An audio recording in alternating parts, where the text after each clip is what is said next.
નમસ્કાર. CB24 news સાથે હું રેશમા આપનું સ્વાગત કરું છું. ગુજરાતમાં હવામાન વિભાગે આગામી 22મી મે સુધી રાજ્યના છૂટાછવાયા વરસાદની આગાહી કરી છે.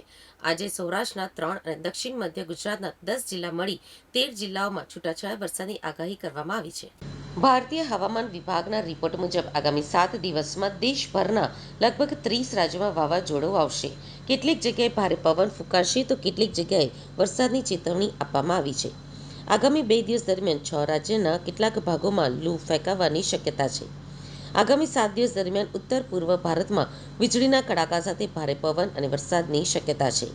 તો 16મી મેથી 21મી મે દરમિયાન અરુણાચલ પ્રદેશ, આસામ અને મેઘાલયમાં છૂટાછવાયા સ્થળોએ ભારે વરસાદ થવાની સંભાવના છે.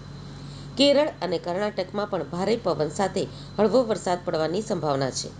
તો આગામી 7 દિવસ દરમિયાન તમિલનાડુ, આંધ્રપ્રદેશ, રાયલસીમા, તેલંગાણા અને કર્ણાટકમાં વાવાઝોડા, વીજળી અને ભારે પવન ફૂંકાય તેવી શક્યતા છે. મહારાષ્ટ્રના મુંબઈ શહેરના ઘણા વિસ્તારોમાં આજે કમોસમી વરસાદ શરૂ થયો છે. મુંબઈની સાથે દાદરમાં પણ ઝરમર વરસાદ પડ્યો છે. તો 17થી 20મી મે દરમિયાન મધ્ય મહારાષ્ટ્રમાં વાવાઝોડા સાથે વીજળી અને 30થી 50 કિલોમીટર પ્રતિ કલાકની ઝડપે ભારે પવન ફૂંકાય તેવી શક્યતા છે. તો તારીખ 21-22 મેના રોજ મધ્ય મહારાષ્ટ્ર, મરાઠવાડામાં વાવાઝોડા, વીજળી અને 40થી 50 કિલોમીટર પ્રતિ કલાકની ઝડપે ભારે પવન ફૂંકાય તેવી શક્યતા છે. 20 અને 21મી મેના રોજ મધ્ય મહારાષ્ટ્રમાં 50થી 60 કિલોમીટર પ્રતિ કલાકની ઝડપે પવન ફૂંકાશે. તો 20મી મેના રોજ દક્ષિણ મધ્ય મહારાષ્ટ્રમાં ભારે વરસાદની આગાહી કરવામાં આવી છે.